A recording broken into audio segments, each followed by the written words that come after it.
Hello दोस्तों। तो geography के प्रीक्योर की बात करते हैं। यहाँ पे हम हर वीक के करंट अफेयर्स की बात करते हैं जो ज्योग्राफी से एसोसिएटेड होते हैं। पिछला ज्योग्राफी का जो आपका प्रीक्योर है वो पिछले हफ्ते मंडे की जगह वेंसडे आया था। सो जो आज हम कर रहे हैं वो वेंसडे से लेके सैटरडे तक का है। जो पहले 2 दिन है वो मैंने ऑलरेडी पिछले हफ्ते के जो हमने वेंसडे किया था वहाँ पे कवर कर दिए, just to let you know. ठीक है, तो आज ना हम will do couple of things. एक तो हम करंट अफेयर्स तो डिस्कस करेंगे ही, apart from that we'll just talk about कि इन सभी चीज़ों को आप मेंस में कैसे यूज़ कर सकते हो। बिकॉज यूजुअली हमने क्या देखा है कि पीपल थिंक कि शायद प्री और मेंस की प्रिपरेशन अलग अलग होती है। बिल्कुल भी नहीं। कैसे आप हर एक न्यूज़ आइटम्स को अपने मेंस के आंसर में यूज़ करोगे। वैसे तो मेरी कोशिश रहती है कि मैं आपको बिग न्यूज़ में डेफिनेटली ये चीज़ बताऊं, लेकिन यहाँ पे भी अब से हम कोशिश करेंगे कि देखें किस तरह से हमें यूजेज कर सकते हैं। फॉर एग्जाम्पल, पहली आपकी जो न्यूज़ है कि दिल्ली गवर्नमेंट ने इलेक्ट्रिक व्हीकल की पॉलिसी निकाली है। ठीक है, तो बेसिक पॉलिसी क्या कहती है कि बाय 2024 जितने भी व्हीकल्स हैं दिल्ली में, उन व्हीकल्स में से 25% व्हीकल्स आपके इलेक्ट्रिक व्हीकल्स होंगे। है ना, अभी पेट्रोल या डीजल से जो चीज़ें चल रही हैं वो इवेंचुअली इलेक्ट्रिसिटी से चलेंगे। करंटली जितने भी व्हीकल्स हैं आपके दिल्ली में, उनमें से जस्ट 0.29 जो है वो इलेक्ट्रिक व्हीकल्स हैं। 0.29 से आप 25% के मार्क पे बाय 2024 पहुंचना चाहते हो। अब if you want people to use more electric vehicles, तो ऑब्वियसली आपको व्हीकल्स क्रिएट करने पड़ेंगे, है ना, अवेयरनेस क्रिएट करनी पड़ेगी, मैकेनिज्म्स क्रिएट करने पड़ेंगे किस तरह से मार्केट तक पहुंचे एंड अदर थिंग्स। इसका मतलब है कहीं ना कहीं जॉब्स भी क्रिएट होंगी, इकोनॉमी भी बूस्ट होगी, और बिकॉज इलेक्ट्रिक व्हीकल्स हैं, पेट्रोल डीजल नहीं है, इसलिए कहीं ना कहीं आपका पोल्यूशन लेवल भी रिड्यूस होगा। ठीक है, और भी इंसेंटिव्स देने की बात है। Why should somebody by electric vehicles? मेरे पास ऑलरेडी डीजल कार है, पेट्रोल कार है, मैं क्यों खरीदूं इलेक्ट्रिक व्हीकल्स? तो सरकार कह रही है हम आपका रोड टैक्स और रजिस्ट्रेशन फी जो है उसको हटा देंगे। अगर आप इस तरह के व्हीकल्स को लोगे तो उनको खरीदने के लिए सरकार आपको इंसेंटिव्स भी दे रही है। इंसेंटिव्स के अलावा अगर आप लोन लेना चाहते हो टू बाय सच कार्स, तो लो इंटरेस्ट लोन्स भी आपको मिलेंगे। ठीक है, तो ये एक सिंपल सी चीज़ है जो आपको याद रखनी है। अब इस पूरे चीज़ को केटर करने के लिए इलेक्ट्रिक व्हीकल्स फंड भी बनेगा। ठीक है, जिस फंड से जो भी पॉलिसी के लिए नीड्स होंगी, चाहे मार्केटिंग के लिए हो, अवेयरनेस के लिए हो या जॉब क्रिएशन के लिए हो, सभी पैसा स्टेट इलेक्ट्रिक व्हीकल फंड से जाएगा, और इसके लिए एक अलग बोर्ड भी बनाया जाएगा जो इलेक्ट्रिक व्हीकल्स को केटर करेगा। राइट, जैसे कि आप स्टेट इलेक्ट्रिसिटी व्हीकल बोर्ड कहोगे। अब ना वन वेरी इंपॉर्टेंट थिंग जो हम ना असेस नहीं कर पाते, व्हेन ऐसे इलेक्ट्रिक व्हीकल्स, उन्हें चार्ज भी तो करना पड़ेगा। राइट, लेट्स से कि आप घर पे एक चार्जर यूज़ कर रहे हो फ़ोन के लिए, तो चार्जर की ज़रूरत है। आयरन यूज़ कर रहे हो, चार्जर की ज़रूरत है ना कहीं आप उन्हें चार्ज तो कर रहे हो ना। अब इसमें क्या है, घर पे तो आप पूरा समय हो सकता है कि उनको अपने स्विच बोर्ड से लगा के रखो, है ना, लेकिन व्हीकल्स हैं, दे हैव टू मूव, इसलिए they have to have some charging mechanisms, है ना। अब समझो इसको ना, सिंपल सी चीज़ समझो कि मान लो कि आपकी गाड़ी चल रही है और पेट्रोल खत्म हो गया, आगे जाके पेट्रोल स्टेशन से पेट्रोल भरवा लेते हो, और आगे गए फिर पेट्रोल खत्म हो गया, फिर भरवा लिए। इसका मतलब है कि जो चार्जिंग स्टेशंस हैं वो भी तो कुछ ना कुछ डिस्टेंस के बाद होने चाहिए। तो ये चीज़ समझनी बहुत ज़्यादा इंपॉर्टेंट है कि इंफ्रा बहुत क्रिएट होगा। सिर्फ इलेक्ट्रिक व्हीकल्स बनाने का इंफ्रा नहीं है, उनको कॉन्स्टेंटली चार्ज करने का, उनको कॉन्स्टेंटली सस्टेनेबल बनाने का, ताकि वो लॉन्ग टर्म चल सके, वो भी तो इंफ्रा आप ही को क्रिएट करना है। तो ये चीज़ बहुत इंपॉर्टेंट समझनी ज़रूरी है कि infra is never only in terms of vehicles initially, but इस पूरे प्रोसेस को सस्टेनेबल बनाने के लिए भी इंफ्रा बहुत ज़्यादा इंपॉर्टेंट होता है। प्लस ट्रेनिंग यूथ की बहुत ज़्यादा ज़रूरी है, बिकॉज जॉब्स बहुत ज़्यादा क्रिएट होंगी। ऑल्सो पहली बार एक पॉलिसी बनाई जा रही है जिसमें स्क्रैपिंग के इंसेंटिव मिलेंगे। स्क्रैपिंग मतलब कि मान लीजिए आप एक्सचेंज करते हैं अपना पेट्रोल व्हीकल या diesel vehicle with this electric vehicles, तो आपको इंसेंटिव दिए जाएंगे। पहली बार कोई ऐसी पॉलिसी आपकी कंट्री में बनाई गई है। ठीक है जी, याद रहेगा। चलिए ना, एक बहुत ही इंपॉर्टेंट चीज़, ठीक है, ये जो पॉलिसी है ये एक सेंटर की पॉलिसी है, फेम इंडिया, उसको केटर करती है। तो अब हम समझते हैं एडिशनली कि फेम इंडिया क्या है। फेम का फुल फॉर्म है faster adoption and manufacturing of hybrid and electric vehicles. ध्यान रखना, जो फेम स्कीम है वो बात कर रही है कि adoption and manufacturing of not only electric but hybrid vehicles. Hybrid क्या होता है? मिक्सचर। राइट तो अल्टीमेटली कौन सी मिनिस्ट्री की बात हो रही है यहाँ पे? Ministry of heavy industries and public enterprises. बहुत इंपॉर्टेंट है मिनिस्ट्री, आपको अलग से पता होनी चाहिए। तो इनका एजेंडा क्या है कि इलेक्ट्रिक व्हीकल्स और हाइब्रिड व्हीकल्स जो हैं उनकी प्रोडक्शन और प्रमोशन को और ज़्यादा आगे बढ़ाएं, बिकॉज कहीं ना कहीं ये सब क्या है, बहुत ज़्यादा इको फ्रेंडली व्हीकल्स हैं। अब ये 2 फेजेस में है। पहला फेज 15 में शुरू होकर 19 में ख़त्म हुआ, दूसरा फेज 19 से शुरू होकर 22 में ख़त्म होगा। तो अगर आप यहाँ पे ध्यान दो, फेम इंडिया के फेज 2 को केटर कर रही है, फेज 2, क्योंकि फेज 2 2020 तो फेज 2 में आ रहा है ना, इसलिए। तो ये छोटी छोटी चीज़ें हैं जो आपको पता होनी चाहिए, ठीक है। अब अगर आप यहाँ देखो तो फेम इंडिया के 4 मोर फोकस एरिया क्या है? देखो बहुत सिंपल सी बात है, पहले तो टेक्नोलॉजी बनाएंगे कि इस तरह की कार्स बने, फिर जनता में डिमांड क्रिएट करेंगे। डिमांड कैसे क्रिएट करें? इंसेंटिव दे रहे हैं कि आप इंसेंटिव दीजिए और ले जाइए, राइट तो अल्टीमेटली क्या होगा, लोग डिमांड में आएंगे कि अगर हम अपनी पुरानी कार देंगे तो उससे क्या होगा कि हम जो है इन पुरानी कार्स को देके हम नई कार्स ले सकते हैं, तो लोग और डिमांड में आ जाएंगे। पायलट प्रोजेक्ट्स मैंने ऐसे पायलट प्रोजेक्ट्स, इसका मतलब है जहां भी पायलट प्रोजेक्ट बात शुरू होती है ना, उसका मतलब होता है कि इनिशियली ट्राई करके देखा जाएगा, अगर वहां चला तो फाइनली इसको इंप्लीमेंट किया जाएगा। तो कई सारे पायलट प्रोजेक्ट्स भी शुरू किए जाएंगे। And very important thing, charging infra, कि गाड़ी को चार्ज करके आगे किस तरह से ले जाया जाए, कितने डिस्टेंस पे चार्जिंग इंफ्रा हो, इसके लिए आपको किन किन चीज़ों की ज़रूरत है, हर चीज़ पे काम किया जाएगा। इसके साथ ही एक और चीज़ आपको पता होनी चाहिए, national electric mobility mission plan. इसका ये जो मिशन प्लान है, ठीक है, ये it was launched by the government in 2013, जिनका एजेंडा क्या था कि कहीं ना कहीं इलेक्ट्रिक और हाइब्रिड व्हीकल्स को प्रमोट किया जाए। तो ये चीज़ आप याद रखेंगे, ठीक है। अब आप देखो कि आपने नेशनल इलेक्ट्रिक मोबिलिटी मिशन के बारे में पढ़ा, आपने फेम इंडिया के बारे में पढ़ा, ठीक है, और आपने क्या पढ़ा कि दिल्ली गवर्नमेंट ने अपनी एक स्कीम लॉन्च की है for electricity for electric vehicles, ठीक है। अब मान लो मीन्स में ना आपको ऐसे क्वेश्चंस आते हैं कि सरकार ने क्या स्टेप्स लिए हैं ग्लोबल वार्मिंग को केटर करने के लिए, सरकार ने क्या स्टेप्स लिए हैं इन्वायरमेंट पोल्यूशन को कम करने के लिए, है ना, इन चीज़ों से एसोसिएटेड जो क्वेश्चंस आते हैं। So this is what you'll quote there.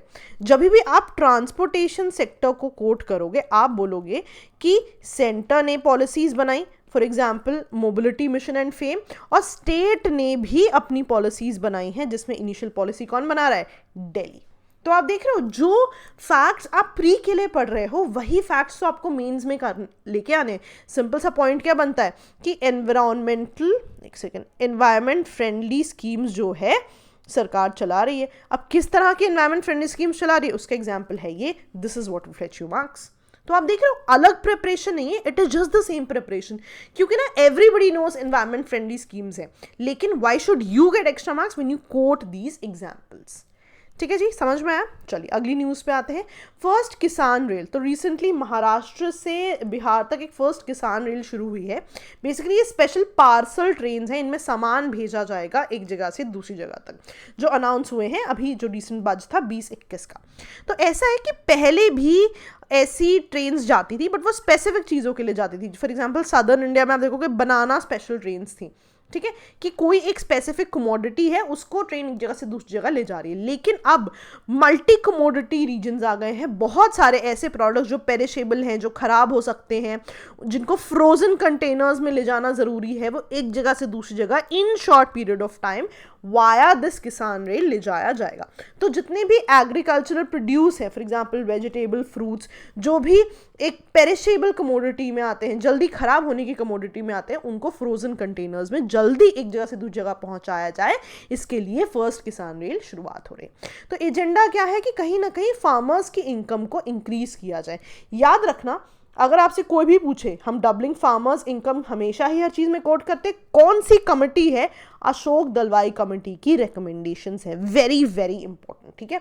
Mains का एक प्रॉपर क्वेश्चन बनता है कि अशोक दलवाई कमेटी की रिकमेंडेशंस क्या हैं और किस तरह से फार्मर्स की इनकम को डबल करने की बात करते। इन्होंने हर एक चीज़ पे बात की है, एफपीओस पे बात किया and certain other things, maybe I will take it up in some of the big news, तो आपको वहाँ पे काफ़ी क्लैरिटी हो जाएगी। अब यहाँ पे पता है एक डाउट मुझे आना चाहिए, व्हाट इफ ट्रेन टाइम पे नहीं पहुँची, what if the train breaks down, कुछ भी ऐसे इश्यूज़ हों, तो पूरा का पूरा जो कॉम्पनसेशन सिस्टम है वो भी रेलवे द्वारा इन प्लेस है कि अगर किसान को कोई नुकसान होता है तो डेफिनेटली रेलवेज उनको कॉम्पनसेशन देगा। ठीक है जी, सिंपल था, याद रहेगा। अब आप देख रहे हो कि अगर आपसे पूछ लिया जाए कि डबलिंग फार्मर्स इनकम के लिए क्या क्या स्टेप्स ले गए, आप ये सेट करोगे कि एक फर्स्ट किसान रेल जो है इसको लॉन्च करने की बात की गई है।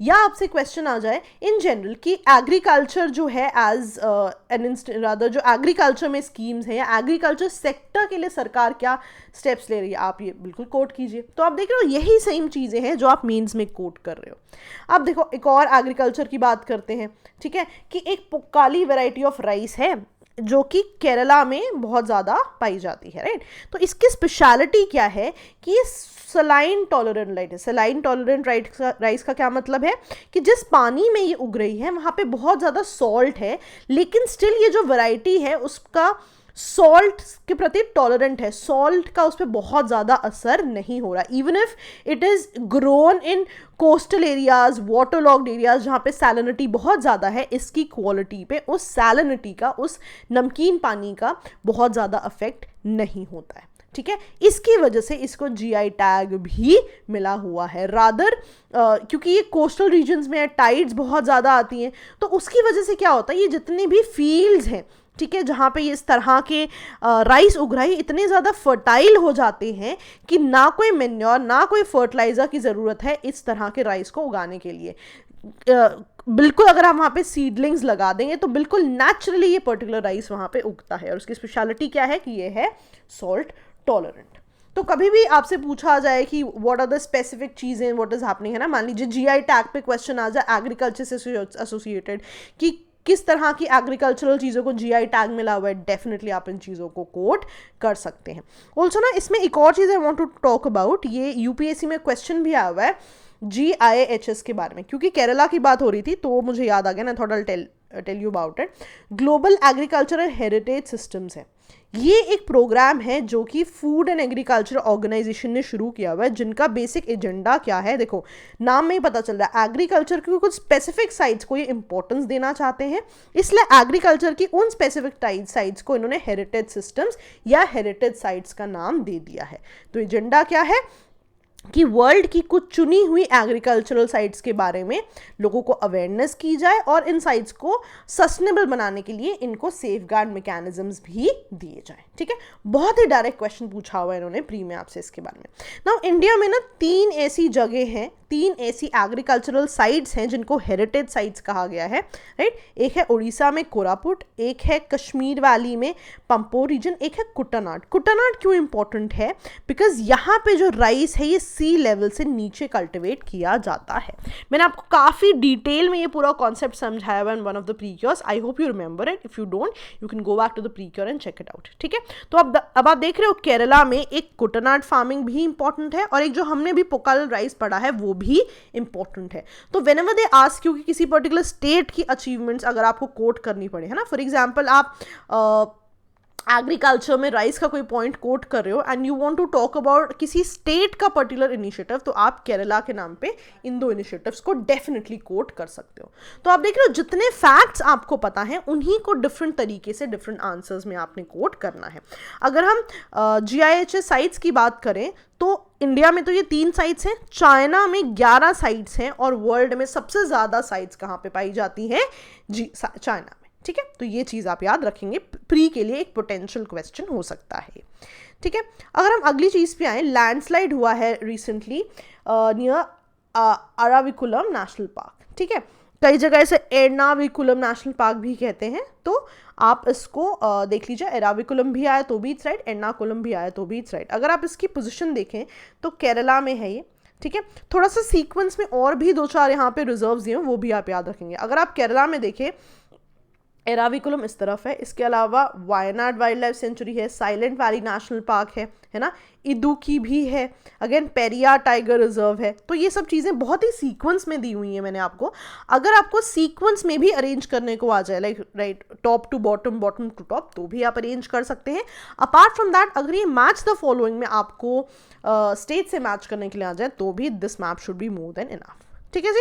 अगर हम इस पर्टिकुलर नेशनल पार्क की बात करें, काफ़ी छोटा 97 किलोमीटर स्क्वायर का नेशनल पार्क है केरला में, ठीक है। और क्योंकि केरला के वेस्टर्न साइड्स पे है तो ऑब्वियसली वेस्टर्न घाट्स की बात आ जाती है यहाँ पे। And one very important fact to know is कि पहला नेशनल पार्क है ये केरला में।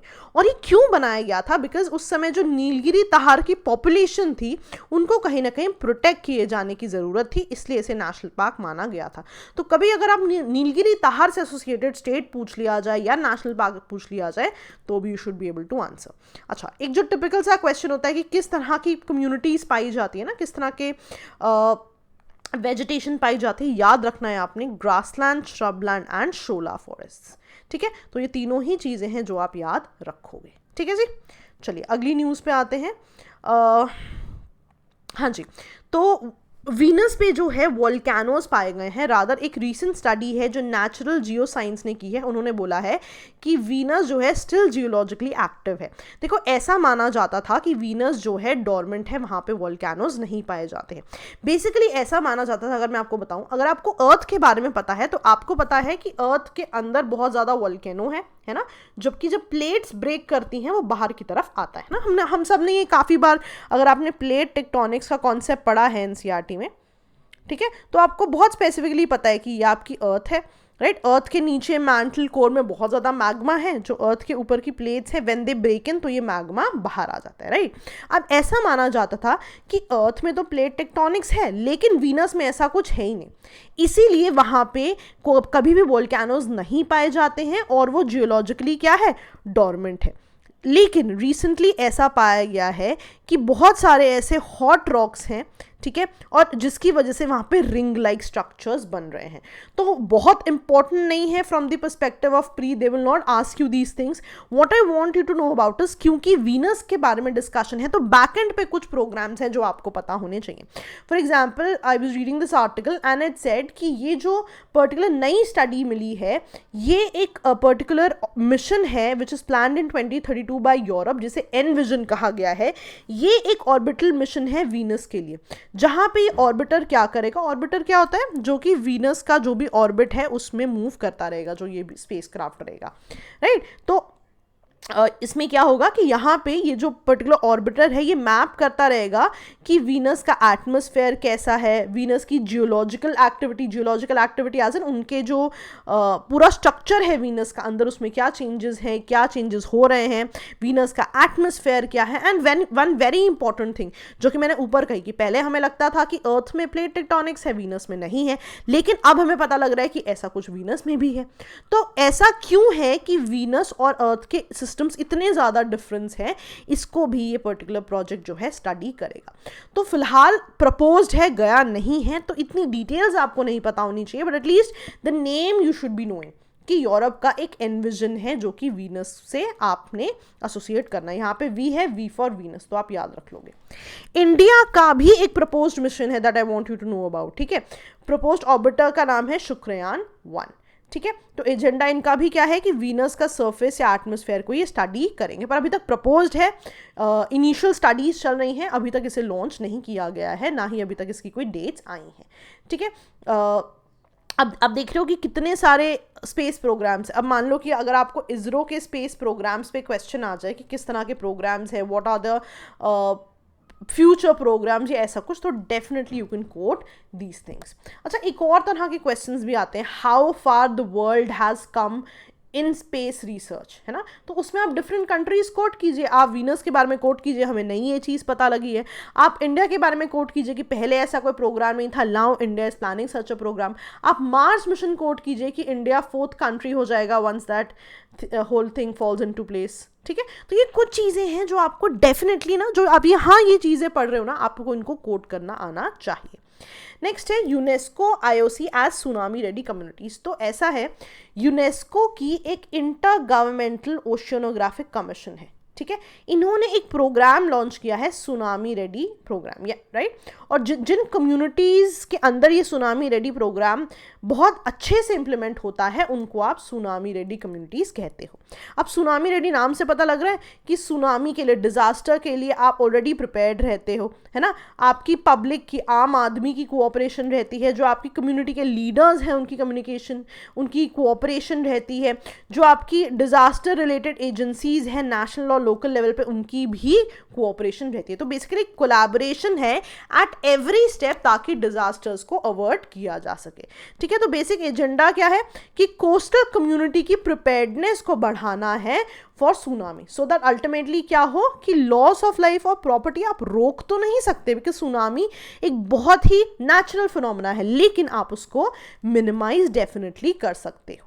ठीक है जी, इसीलिए इंडिया में अब 2 ऐसी कम्युनिटीज़ हैं जिनको सुनामी रेडी कम्युनिटीज़ कहा गया है, क्योंकि अपने कोस्टल रीजन्स में इन्होंने काफ़ी अच्छे सिस्टम्स बनाए हैं in terms of disaster management. ठीक है, तो वेंकटापुर एंड नोली साही जो कि उड़ीसा में है, यहाँ पे इनको सुनामी रेडी कम्युनिटीज़ कहा गया है।